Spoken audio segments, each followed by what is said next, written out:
Okay, so you can reach a point playing 12-bar blues where you're like, I've got to add something to this chord progression so it doesn't sound the same. So in this lesson, I want to show you 5 ways to do that. 5 new chord voicings and how to add them into the chord progression so they sound good and they make sense. That's all a chord substitution is. It sounds complicated, but it's really pretty straightforward. Let me show you what I'm talking about.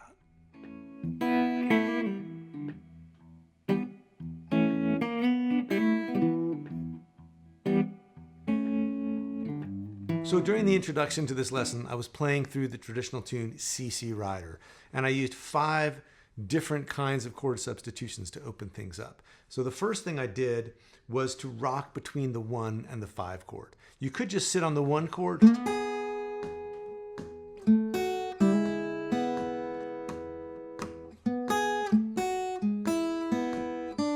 but you can also go between the 1 and the 5 chord.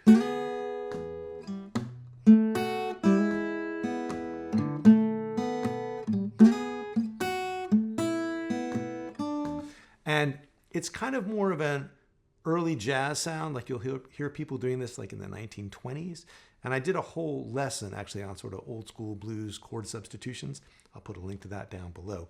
But the idea here is to spend 2 beats on the 1 chord, 2 beats on the 5 chord. And you can go away to the 5 chord because the 5 chord will always bring you back to the 1. So this kind of sound is totally legit and it works with the melody.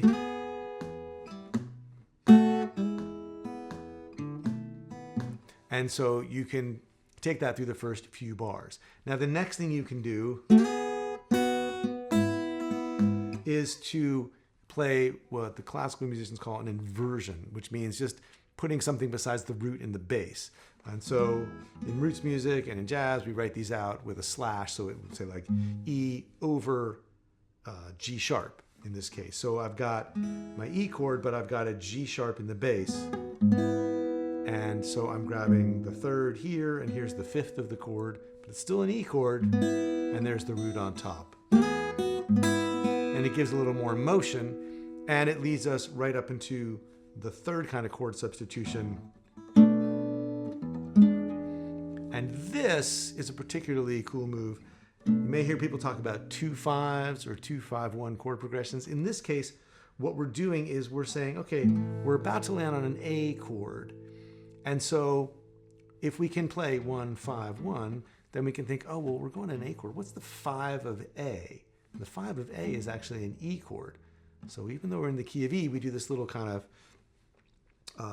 shell game where we go, okay, well, I'm going to an A chord. E is the 5 of A, so I could play an E chord that gets me to A. Right? Well, we already know that. So here's the 3rd and the flat 7 and the root of E. But the tricky part comes when we go, well, what's the 2 of A? The 2 chord in A, the chord that's a whole step up from the root of A, is B. And in the key of A, it would be B minor or B minor 7. So here I'm going to play a B minor 7 chord with the root and the flat 7 and the flat 3rd. And then I'm going to go to E, and then I'm going to go to A. So that's my 2-5, but it's not a 2-5 in E. It's the 2 and the 5 of the chord I'm going to, which is A. So now we've got 3 things working. We've got this rocking between 1 and 5, going to an inversion, going to the 2 to the 5 of A, and then here we are on A. And now here the melody's at rest. We want to kind of do something with the bass. So we're going to go from the 1 to the 5, but we're going to put the 5th of the 5 chord in the bass, so the motion's smoother. Here's E7 with the root, the flat 7, and the 3rd. Then here's the 5th and the 3rd and the flat 7 of B7. And then here's our inversion again. Here's E with G sharp in the bass. I guess you could call this a kind of inversion too, because it's a B7 with the 5th in the bass. And then here's E with the 3rd in the bass. So we've got the 3rd and the root and the 5th. and then we can walk back down. So when we come back from the melody,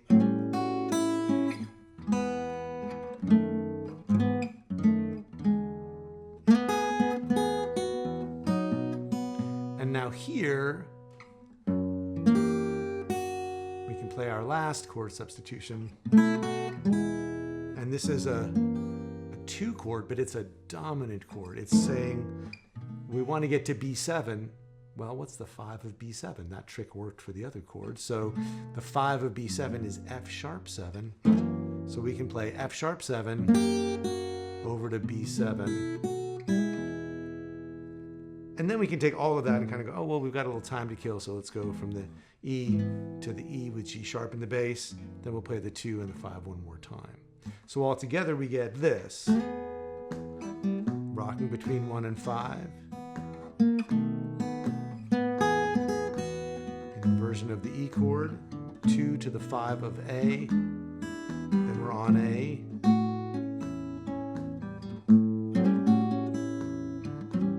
And now our fourth thing to do is to play through the B7 with F sharp in the bass, up to the E with the G sharp in the bass, and back down. And then finally our fifth move, playing the F sharp 7, the 5 of B7, and then putting a few of those moves together.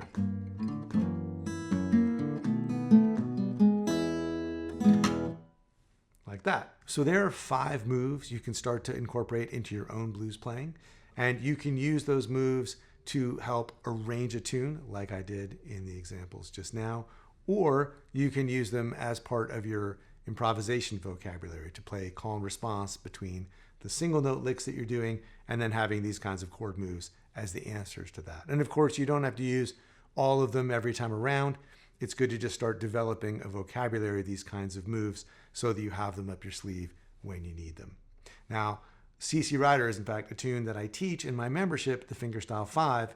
And if you're interested in learning more about how to arrange traditional blues tunes, how to improvise on them, or just want to start working on developing better right-hand coordination and get a better understanding of the fingerboard and how everything fits together, I encourage you to check out my membership at the link below or the link on screen. If you have a question or comment about today's lesson, please leave it down below. I would love to hear from you. And as always, thanks so much for watching, and I'll see you next time.